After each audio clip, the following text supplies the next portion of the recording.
Knowledge दुनिया की एक और इंटरेस्टिंग वीडियो पर आप सभी का फिर से स्वागत है। गन्स यानी कि बंदूक की आविष्कार दुनिया की युद्ध रीतियों को बदल डाली है और पहले से अभी तक बंदूकों में बहुत सारे बदलाव आए हैं। पर बंदूक में बदलाव और उन्नति लाने की कोशिश में ऐसे भी कुछ बंदूक बनाए गए थे जो आपको हैरान कर देगा।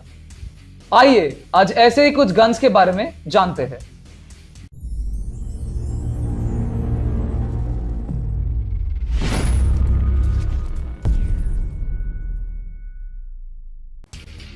पंड गन 19th और 20th सेंचुरी में पंड गन का इस्तेमाल किया जाता था। यह बंदूक बहुत ही ज्यादा बड़ा था जिससे डक्स, गीज और पेलिकन्स की शिकार करने के लिए बनाया गया था। लोग इस बंदूक को नाव में भी लेकर घूमते थे और डक्स दिखने पर शिकार करते थे। यहां तक कि इस बंदूक से एक साथ 90 पक्षियों की शिकार का रिकॉर्ड भी है। बहुत बड़ा होने के कारण पंड गन को उठाने के लिए 2 लोगों का जरूरत पड़ता था। 19th सेंचुरी के बाद यूएस ने इस बंदूक का इस्तेमाल गैर कानूनी बना दिया, पर ब्रिटेन में अभी तक इसे इस्तेमाल किया जा सकता है। 2mm कैलिब्री इस बंदूक को एक ऑस्ट्रेलियन वॉचमेकर ने 1914 में डिजाइन किया था। वो एक ऐसी बंदूक बनाने की कोशिश में थे जो आसानी से छुपाया जा सके, पर अधिक छोटे होने की वजह से इसका इस्तेमाल करना असंभव हो गया। 1/2 इंच की बुलेट वाला यह बंदूक आज के दौर में आत्मरक्षा के लिए इस्तेमाल नहीं किया जाता है। यह अब एक कलेक्टर का शौक बनकर रह गया है। पेरिस्कोप राइफल पेरिस्कोप की मदद से इस्तेमाल किए जाने वाली यह पेरिस्कोप राइफल ट्रेंच वॉरफेयर में काफी इस्तेमाल किया जाता था। इसकी मदद से सैनिक ट्रेंच के नीचे छुप के भी निशाना लगा सकते थे। 1914 के अंत में इस राइफल का प्रोडक्शन शुरू हुआ था, पर कौन सी देश इस राइफल को पहले इस्तेमाल किया था वो अभी तक ठीक से किसी को पता नहीं। पर वर्ल्ड वॉर 1 में यह बंदूक एक महत्वपूर्ण भूमिका निभाई थी। नंबू टाइप 94 पिस्टल जापान के सर्विसमैन ने काफी मशहूर होने के बावजूद भी ये काफी भयानक साबित हुई। इस बंदूक के हिस्से इतने नाजुक थे कि खोलने पर ही ये टूट जाते थे। यहां तक कि इस बंदूक पर टैप करने से ही ये खुद ब खुद चल जाता था, जिसके कारण काफी सैनिकों की मौत हो चुकी है।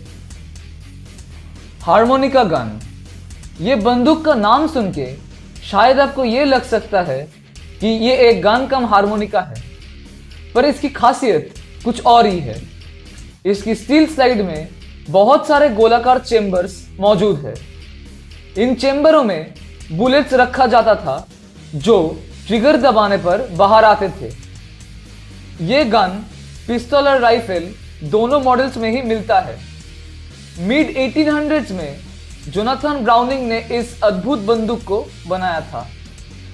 डक फुट पिस्तौल 19th सेंचुरी में बनाई जाने वाली ये पिस्तौल में 4 बैरल्स मौजूद था।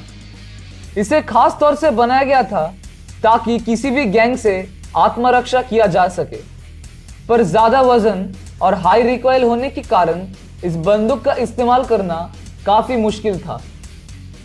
अब तक की सबसे अजीब दिखने वाली बंदूक वास्तव में सबसे ज्यादा बेकार थी। ये इतनी ज्यादा हानिकारक थी कि कभी भी सही दिशा में इसे निशाना लगा पाना संभव नहीं था। आज हम इसे सिर्फ म्यूजियमों में ही देख सकते हैं। द चैफ चैट इसका इस्तेमाल पहले विश्व युद्ध के सैनिकों ने किया था, पर यह काफी निराशाजनक साबित हुआ क्योंकि सिपाहियों को ज्यादा अग्निशक्ति वाला बंदूक की जरूरत थी और इस बंदूक में ऐसी कोई भी विशेषता नहीं थी। खराब बनावट के साथ साथ इस बंदूक से ना ही शूट और ना ही एम किया जा सकता था। ऊपर से इसकी अंदर मिट्टी जम जाने के कारण सिपाहियों ने जल्दी इस बंदूक की इस्तेमाल करना बंद कर दिया था। नॉक वॉली गन नेपोलियनिक युद्ध के दौरान इस बंदूक का डिजाइन रॉयल नेवी के लिए हुआ था। दुश्मन की जहाजों को सामने से शूट करने के लिए इसका आकार काफी अद्भुत बनाया गया था। एक साथ इससे 7 बुलेट्स शूट किया जा सकता है, पर यह बंदूक से निशाना लगाना बहुत ही मुश्किल है और बंदूक चलाने वाला भी घायल हो जाता था। इसके साथ साथ शॉट के समय आसपास के जगहों पर आग भी लग जाती थी। डायसन ले पेटिट प्रोटेक्टर रिंग पिस्तौल। जेम्स बॉन्ड से पहले यह पिस्तौल काफी मशहूर थी। यह शायद सबसे छोटी वेपन है। रिंग की तरह पहने जाने वाली ये गन गैम्बलर्स यानी कि जुआरी इस्तेमाल करते थे। ये 6 शॉट 22 पिस्तौल की तरह एक लिपस्टिक पिस्तौल भी बनाया गया था जो रशिया की केजीबी कोल्ड वॉर के दौरान इस्तेमाल करते थे। मेटल बैंड के ऊपर लगाई हुई ये गन 19th सेंचुरी में काफी इस्तेमाल किया जाता था। क्रामलोफ। नाजी जर्मनी को यह यकीन हो गया था कि उन्हें कोनों में शूट करने के लिए सफलतापूर्वक एक बंदूक मिल गई है। सोच ये थी कि बंदूक चलाने वाला छुपकर ही अपना लक्ष्य पूरा कर लेगा। इस बंदूक की बैरल कर्व शेप में बनाया गया था और कुछ ही बार इस्तेमाल करने के बाद इसकी बैरल टूट जाता था, पर असलियत में इससे निशाना लगाना तो दूर की बात, बल्कि बंदूक चलाने वाला खुद ही घायल हो जाता था। कॉकरम टरेट रिवॉल्वर।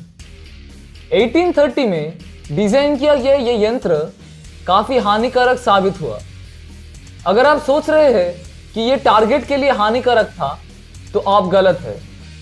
मिसफायर हो जाने वाली यह बंदूक अक्सर बंदूक चलाने वालों के लिए ही मुसीबत बन जाती थी। इसे चलाने के लिए शूटर को इसका डिस्क इस तरह से घुमाना पड़ता था जिसके लिए बंदूक की नोक शूटर की तरफ पहले हो जाती थी।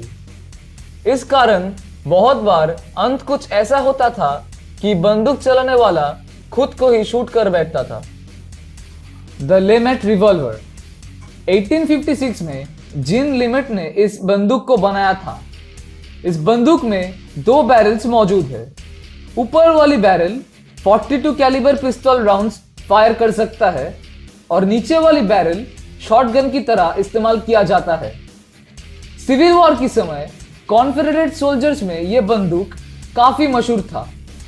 1865 में यह बंदूक की प्रोडक्शन बंद हो जाने के बावजूद इसे और भी कुछ साल इस्तेमाल किया गया था। आज के समय में इटाली की पिएना इस बंदूक की रिप्रोडक्शन मॉडल बनाते हैं। द ग्रायोजेट। 1960s में बनाई गई यह बंदूक बुलेट्स की जगह छोटे रॉकेट्स फायर करते थे, पर फायदे से ज्यादा इसके नुकसान थे, जैसे कि गलत निशाने लगाना और बहुत ही धीरे रिलोड होना। ऐसी 1000 बंदूकें बनाई गई थी। इनमें से कुछ बंदूक का इस्तेमाल वियतनाम की युद्ध में किया गया था, पर अब यह सिर्फ एक्शन मूवीज में ही इस्तेमाल किया जाता है। The Gustav rail cannon. Nazi की गुस्तव गन दुनिया की सबसे बड़ी बंदूक है। असल में यह गुस्तव एक बहुत बड़ा कैनन है जो एक ट्रेन कार के ऊपर लगाया गया था। रेलवेज के पास फ्रेंच फोर्ट्स और एलाइड ट्रूप्स की सप्लाईज को नष्ट करने के लिए इसका इस्तेमाल होता था। इस गुस्तव गन की वेट करीब 1340 टन है। इसकी इतनी ज्यादा वजन था कि इसे रेल ट्रैक्स के ऊपर चलाने से पहले डिसअसेंबल करना जरूरी था ताकि रेल लाइंस ना टूट जाए। शेल फायर करने के लिए इसमें 3000 पाउंड की स्मोकलेस पाउडर चार्ज के इस्तेमाल किया जाता था। की गन्स। 16th सेंचुरी में बनाई जाने वाली की गन्स बहुत ही अनोखा है।